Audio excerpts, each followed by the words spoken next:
In August this year, the Major Gordon Society was established here in Belgium.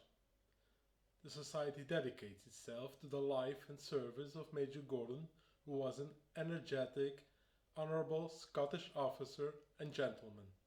From his youth to his incorporation into the Royal Company of Archers, and later involvement in establishing the 9th Royal Scots, to his position as private secretary to the 4th Duke of Wellington, to his aid to Belgian and Russian refugees in the outbreak of the First World War, to his service in the siege of Antwerp and later retreat in October 1914 till the end of the war, Major Gordon met the most extraordinary and interesting people of the end of the 19th and beginning of 20th century.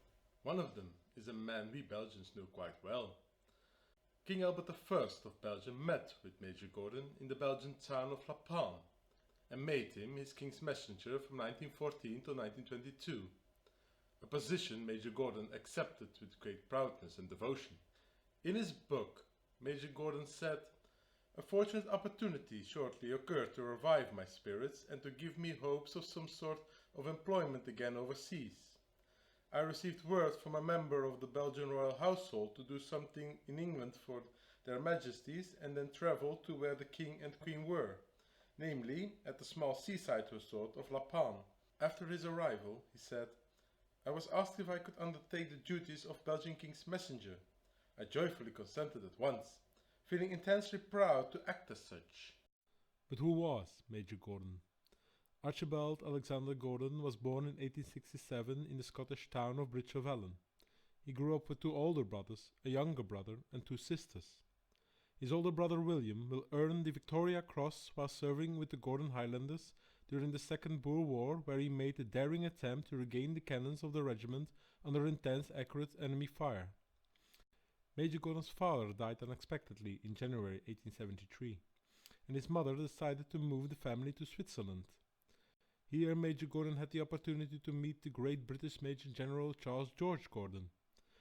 This general had become famous for his service in the Orient and was later killed in the siege of Khartoum. His final diary entry reads, "Now mark this.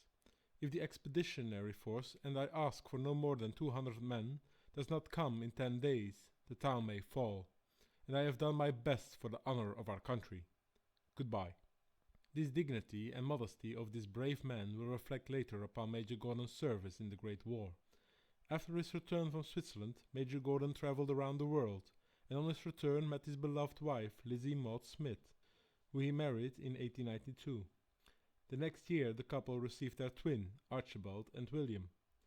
After giving birth to them, Lizzie became ill and the family moved to Major Gordon's mother's house in Edinburgh. Archibald will die 6 months later in his infancy during the Christmas holidays, leaving William to be their only son. Lizzie recovered well and fortunately gave birth of her third son, Edmund, in 1896.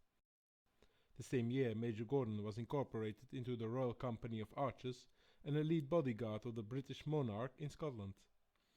4 years later, Major Gordon took part in establishing the 9th Volunteer Battalion Royal Scots together with its founder James Ferguson, and remained with the regiment for 6 years, in which he was promoted from captain to major.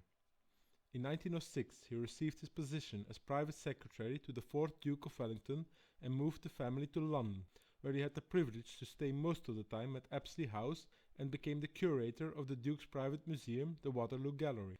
One of the extraordinary people Major Gordon met at Apsley House was the Archduke Franz Ferdinand of Austria, who according to Major Gordon's book was a great flower enthusiast. The Archduke was later assassinated in Austria by the end of June 1914, resulting in the outbreak of the First World War. In August 1914, Major Gordon was asked to start the funding for the Belgian refugees and personally took part in the delivery of the fundings across the Channel to the Belgian government, who were located in Antwerp at the time. At the Hotel Saint Antoine in Antwerp, he met Colonel Jack Seeley, with whom he took part in the final days of the siege and the following retreat to Bruges and Ostend. Afterwards, he got involved with the evacuation of Russian refugees who were stuck at Zeebrugge in December 1914. About 5 months later, his sons William and Edmund arrived in France to participate as Scottish officers in the Great War. William had joined the 8th Gordon Highlanders in 1914 and Edmund soon followed his older brother's example and joined the 7th Seaforth Highlanders. Nearly 4 months later, by the end of September 1915, William participated in the Battle of Loos and became mortally wounded to a gunshot to the head. He was evacuated to Etaples Military Hospital and died there on 30 September 1915. A great tragedy for the family had been occurred. Major Gordon received the news of his son's death at his home in London and soon travelled to France, where the commander of Boulogne accompanied him to his son's grave. The grave was already decked with flowers by William's comrades, and Major Gordon planted some herbs he had brought with him from his home garden. He later chose the sentence, "Of such is the kingdom of heaven," for his son's Commonwealth grave in Etaples Military Cemetery. A month after William's death, Edmund became ill in the trenches of Hill 60 near Ypres. He suffered from jaundice and neurasthenia. Major Gordon rushed himself from the Belgian headquarters in La Panne to France, only to hear that his son was already evacuated to a railhead and on his way to Britain. Luckily, Edmund will overcome his illness and was later sent back to France. By the end of August 1917, Edmund got wounded. He suffered from a leg wound and a severe hand wound. He was treated in the British hospital of Rouen and was later brought back to England and placed in Brighton Hospital. However, his condition became worse, which resulted in a partial amputation of his hand and several fingers. After his recovery, he was sent back to France by the end of the war and returned soon to England. In 1926, he married with his beloved wife Vivian Roberts and received a son Peter. Peter unfortunately died later in his infancy. 3 years later, Edmund's mother and beloved wife of Major Gordon will die after a long struggle of health problems. During this time, Edmund also struggled with his health, because his previous war illness had damaged his lungs, which resulted in tuberculosis. He died in 1932, being the last of Major Gordon's bloodline. Major Gordon later wrote the following sad sentence in his Bible: "Our beloved Edmund, twice wounded in the Great War, conceived lung marble in the trenches at Ypres in October 1915, finally crossed over in his sleep in the early morning of 5th October 1932, from acute tuberculosis.